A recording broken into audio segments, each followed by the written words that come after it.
का शारीरिक विकास है ना, मानसिक विकास और भावनात्मक विकास, ये तीनों चीज़ों को जोड़ करके और सर्वांगीण विकास की अवधारणा तय की गई। स्वामी विवेकानंद ने कहा कि भाई हम जो शिक्षक हैं या शिक्षा है, शिक्षा की परिभाषा उन्होंने की, कहा कि education is the manifestation of perfection already in the यानी हम शिक्षा क्या है, तो शिक्षा क्या है कि हम बच्चों को सिखा नहीं सकते, बल्कि हम उनके अंदर जो अंतर्निहित उनकी विशेषता है उसका प्रकटीकरण करते हैं, हम उसको उभार करके बाहर लेकर के आते हैं। इसलिए अगर हम कहते हैं कि हम बच्चों को पढ़ाते हैं तो यह पूरी तरह से सही नहीं है। एक छोटा सा उदाहरण है कि जैसे एक किसान है, वो गेहूं के खेत में गेहूं के बीज डालता है, उसके पहले खेत तैयार करता है, उसमें कुछ उर्वरक डालता है, उसके बाद गेहूं के बीज उसमें डालता है, बीज डालने के बाद जल से उसको सिंचित करता है, सिंचित करने के उपरांत लगातार उसकी देखभाल करता है और तब जाकर के 4 महीने में तो गेहूं की फसल तैयार होती है। लेकिन एक किसान कह सकता है क्या ये गेहूं हमने उगाया? क्या कहना है? किसान कह सकता है दावे के साथ ये गेहूं हमने उगाया? कहीं न कहीं उस मिट्टी में उर्वरा शक्ति थी, कहीं न कहीं उसके अंदर पोटेंशियल था, जिसके कारण से गेहूं की फसल तैयार हो। अगर किसी बंजर भूमि में अगर जाकर के यही काम करें तो क्या गेहूं हो जाएगा? उतनी ही प्रक्रिया होनी चाहिए। तो यह एक म्यूचुअल रिलेशनशिप शिक्षक और छात्रों के लिए एक समन्वय की बात, उसके लिए छात्र की भी तैयारी चाहिए और शिक्षकों की भी तैयारी चाहिए। अगर इसमें कोई भी एक थोड़ा सा डवाडोल स्थिति में रहेगा तो ये अधिगम की प्रक्रिया वो पूरी नहीं होगी, ये लर्निंग प्रोसेस जो है वो पूरी नहीं होगी। तो यही चीज जो विद्या भारती की जो शिक्षण पद्धति है, जो टीचिंग पेडागोजी है, जिसको हम लोग अभी वर्तमान समय में तोमर शिक्षा पद्धति करते हैं या विद्या भारती की शिक्षण पद्धति करते हैं। अब वो विद्या भारती की शिक्षण पद्धति नहीं रही, अब तो राष्ट्रीय शिक्षा नीति में भारत सरकार ने उसको अंगीकार किया है। तो इस पंचपदी शिक्षण पद्धति के बारे में आज हम थोड़ी चर्चा करें। तो पंचपदी शिक्षण पद्धति यही कहती है,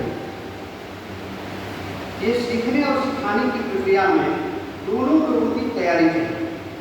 बच्चों का भी मन तैयार होना चाहिए और आचार्य की भी तैयारी होनी चाहिए, तभी शिक्षण अधिगम की प्रक्रिया पूर्ण होगी और यह प्रक्रिया पूर्ण रूप से प्रभावी होगी।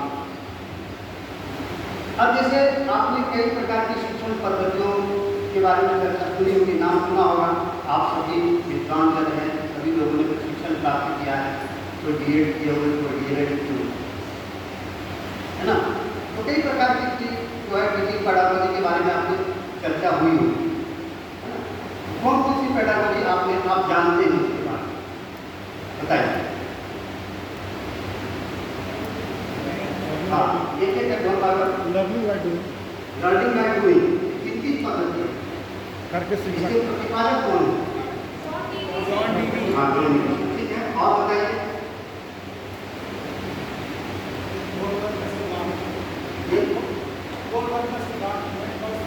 हाँ, ठीक है। और बताइए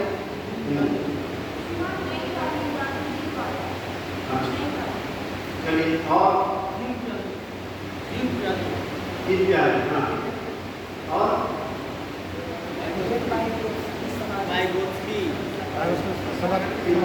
सामाजिक वाइगोस्की का चलिए। और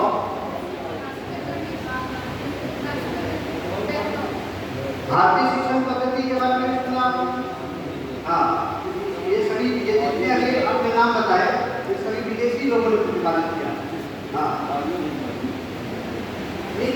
मैं पेडागोजी की बात कर रहा हूँ, वो तो स्ट्रेटेजी हो गया। हाँ, चलिए इनका ध्यान रविन्द्रनाथ टैगोर का शांति निकेतन का बच्चा। हाँ,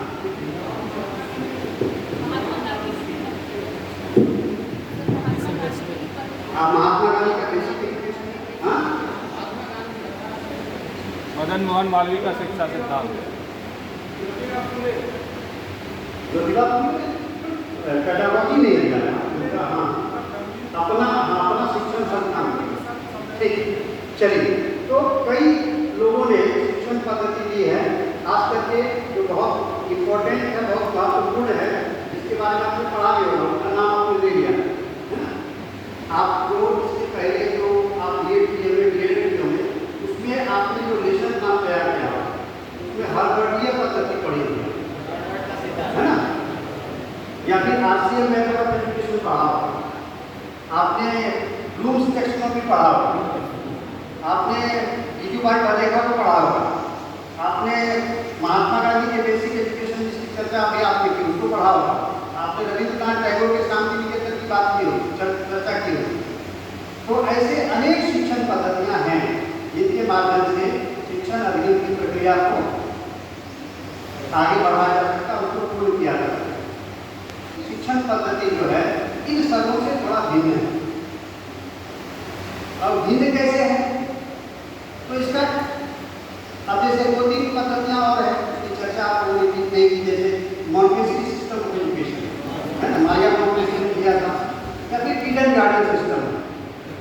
तो उसी से रिलेटेड जीजूभाई वालेखा तो गुजरात के बहुत बड़े शिक्षा मंत्री, उन्होंने एक सिस्टम दिया, खेल खेल में कैसे बच्चों को शिक्षा देते हैं। तो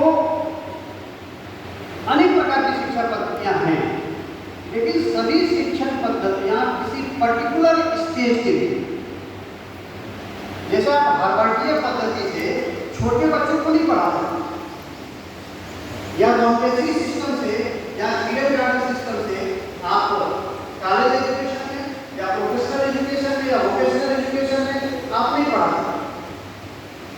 वो स्पेशली बच्चों के लिए, छोटे बच्चों के लिए।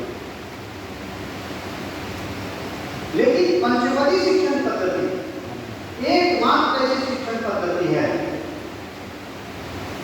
जो कहा जाता है कि तेजी से पीढ़ी तक के लिए, अभी तो इतना ही नहीं, अभी तो इसका उपयोग वोकेशनल और प्रोफेशनल एजुकेशन में भी इसका उपयोग होता है। यानी ये तो है कि एक तरह से कहिए कि एक यूनिवर्सल प्रोसेस है जो सभी प्रकार के शिक्षण में काम आता है। ये एक इसकी विशेषता है, और यह पद्धति किसी व्यक्ति द्वारा प्रतिपादित तो है, व्यक्ति का नाम से जुड़ा हुआ है, परंतु यह शास्त्र आधारित पद्धति। ये जितनी पद्धतियां उन्हें नाम लिया भी, कई प्रकार की पद्धतियों का नाम लिया, ये सभी साइंटिफिक है, उसको ये नहीं करें कि गड़बड़ है, ये सभी पद्धतियां साइंटिफिक है। लेकिन पंचपदी शिक्षण पद्धति जो है वो साइकोलॉजिकल है, ये मनोविज्ञान है, तो ये उसमें अंतर है। अगर हम पुराने अपने शास्त्रों को देखें तो एक जगह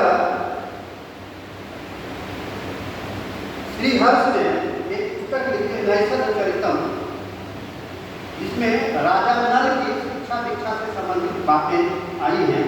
उसमें उन्होंने कहा है कि उसमें 4 पद आए हैं, बाद में एक पद को जोड़ करके, और लज्जाराम जी ने अपने विद्या भारती के भारतीय संस्थान शिक्षा संस्थान के जो संगठन मंत्री थे, सब संगठन, उन्होंने इस योजना को पंचपदी शिक्षण पद्धति का प्रतिपादन किया।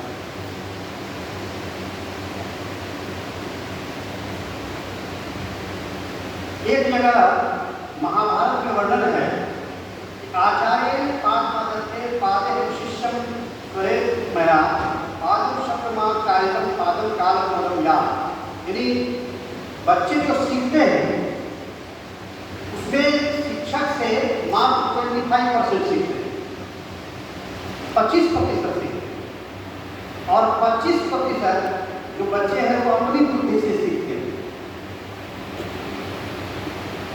और तीसरा 25% जो है वो बच्चे अपने साथियों से सीखते हैं, और चौथा जो 25% है वो स्वयं से अगर वो तत्पर है तो सीखते हैं। यानी शिक्षक से जो बच्चे सीखते हैं वो केवल 25% सीखते हैं। अब अगर हम ज्ञानार्जन की प्रक्रिया के बारे में अगर जानें तो ज्ञानार्जन की प्रक्रिया में जैसा कि हमने कहा कि शिक्षक और विद्यार्थी जब तक दोनों तैयार नहीं होंगे तो अधिगम की प्रक्रिया बहुत प्रभावी नहीं होगी।